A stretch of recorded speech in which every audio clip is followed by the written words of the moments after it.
Hi everybody, today we'll talk about how to fix or how to solve the problem of fasting tracker app. You can go to settings. In this page you can go to apps, default apps, app settings. On above you can search about fasting tracker and you can click here.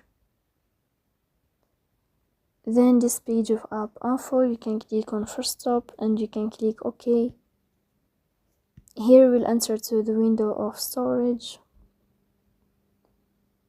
Then you can click on clear cache. Then you can go to Play Store.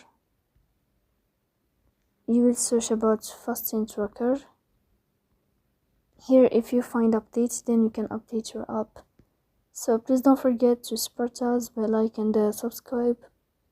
See you next time in another video.